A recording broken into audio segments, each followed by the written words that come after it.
Can you hear me? Here you go. There we go.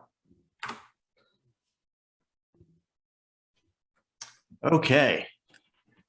So we got an emergency quick hit on the pod today. It's because Emergency.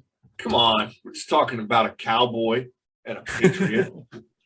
well, so actually it's not nearly as exciting because as quickly as they were announced as free agents, I guess this happens fairly common, although I don't remember it, maybe because it's not a big name. It's never really stood out, but actually the Patriots ended up trading Gilmore.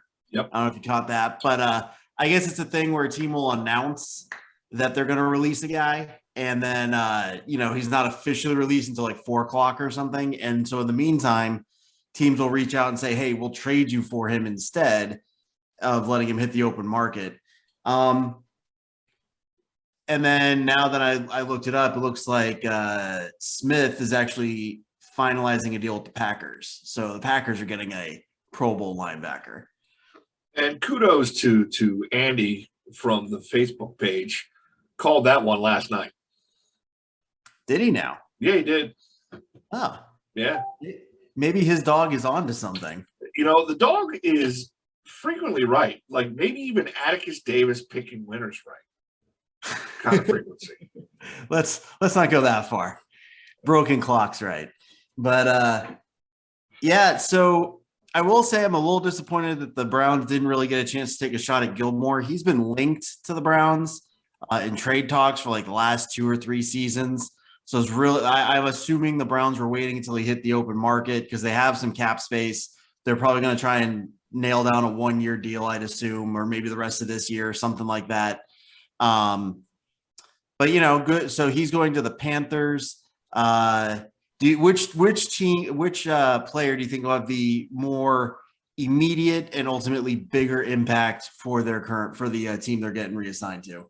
Well, it's interesting because Jalen Smith, if I recall correctly, was all over the field against Philly. Like he was a disruptor, and it was frequent. I think he's played about 2/3 of their snaps in Dallas. I think that Micah Parsons has just been stellar and continue to growing every week. That they just saw the need, like they can eat $7.5 million because that's what they're doing. Right, they're eating that salary. I guess they figured they can just do that. So him going to Green Bay is interesting. Does that do enough for Green Bay's defense? I don't know, right? And then Carolina getting Gilmore is probably the bigger impact, right? Because, I guess they're all in with Darnold as their starting quarterback, which is crazy. I don't think they're a legitimate 3-1 team, if I could say that out loud. But Stephen Gilmore makes them a little bit more legitimate, right? Well, I will say that I agree it is the Panthers that are getting the more impactful player simply because the Panthers already have a solid front seven. Yeah. They're probably one of the better front seven in the league. And now you're shoring up that back, the back end of that. So that's definitely going to help them going forward. I agree. Sam Darnold, I don't know. His play's been a little up and down so far through the first quarter of the year. But maybe they see something. But then again, they're not paying Sam Darnold a ton of money. So, for a quarterback, they're not paying him a lot of money. And if he can be just good enough, right? We've seen teams win with a strong defense. Christian McCaffrey comes back, ball control, strong defense. Your quarterback just has to do just enough not to mess it up, right? We've seen teams win the Super Bowl that way. So it's not the worst strategy. One last little thing I want to touch on, and then we'll get going. We'll just kick this up as an extra point.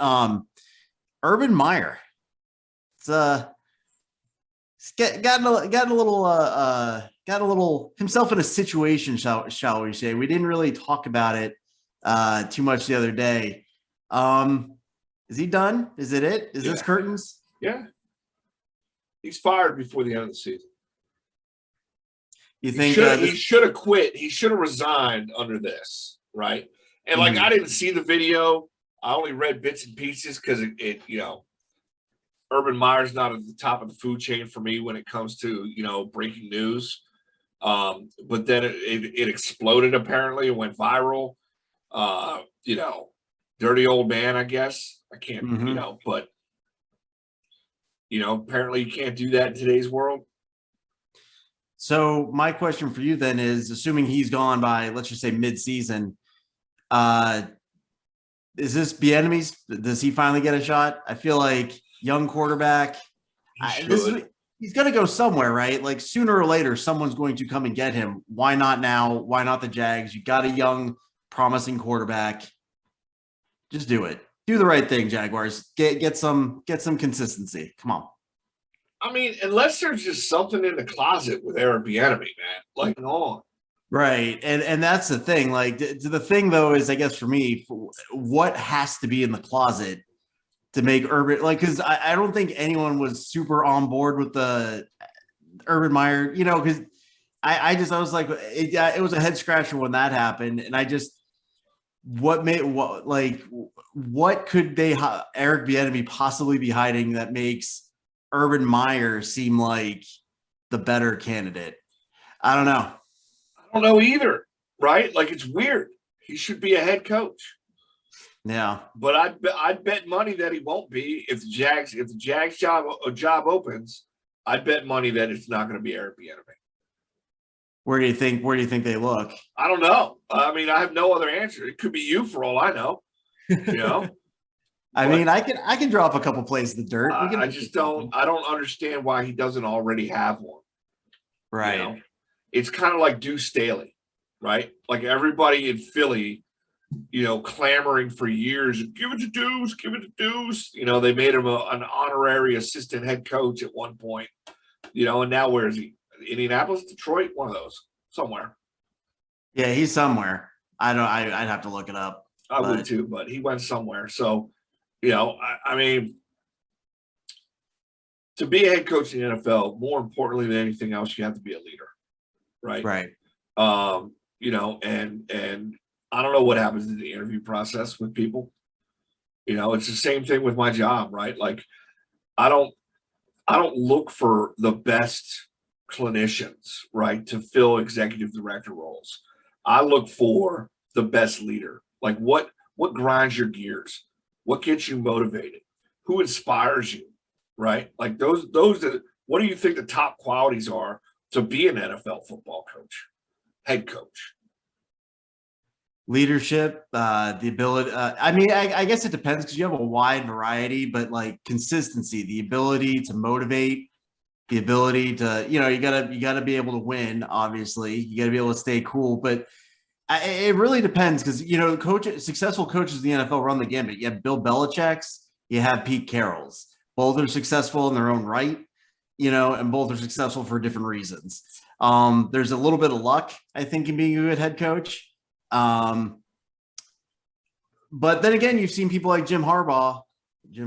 Yeah, Jim Harbaugh. I always get the Harbaugh brothers confused, but you see Jim Harbaugh, who's basically reinvented himself multiple times in Baltimore for multiple quarterbacks. Yeah. And it's worked. But I think as we're seeing with Belichick, it's having the right players at the right time as well. And I think that's the bottom line. And that's why I think ultimately there are some pieces. There's definitely a lot of work, but there are some pieces there in Jacksonville. They have a nice little running back there. They have Trevor Lawrence, who's coming, who with the right guidance is going to become something special.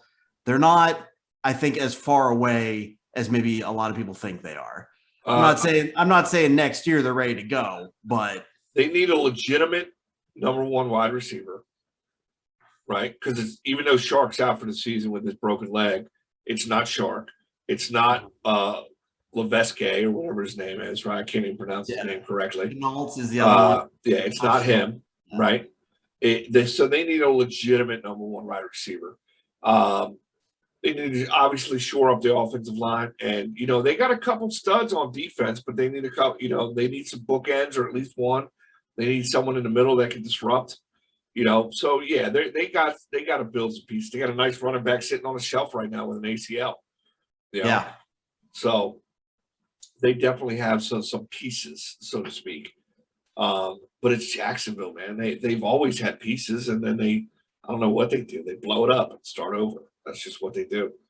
They're like the Miami Marlins of the NFL, except they don't can't do that with Trevor Lawrence. They can't. Right. They can't prescribe to that way of thinking. Trevor Lawrence is a bona fide stud.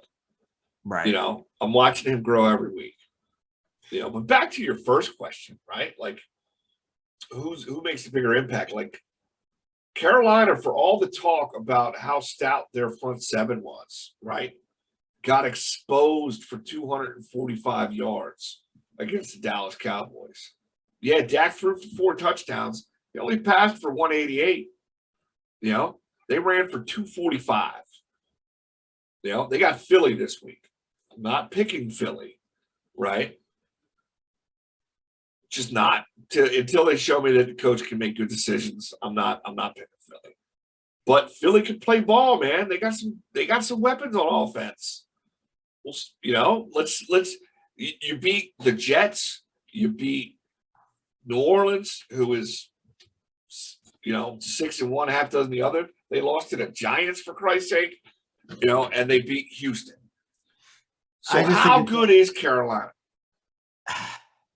That's a tough one. I mean, they're in that division though too, where they might be the cream of that. Well, who else is in that division? Is there any runaway in that?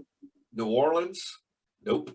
Tampa Bay. I mean, so why not them? I mean, you get to the playoffs and a couple lucky bounces, you're in the Super Bowl. They're not gonna win the division. Who else would? Tampa Bay. Oh, that's right. Tampa Bay's in that division. Good point. I mean, I guess it depends ultimately if they sign him long term or not, right? Like, I guess since they trade for him, they have whatever his contract is, so he's there for a couple of years. I don't think he's on contract for next year. All right, dude. Well, last year.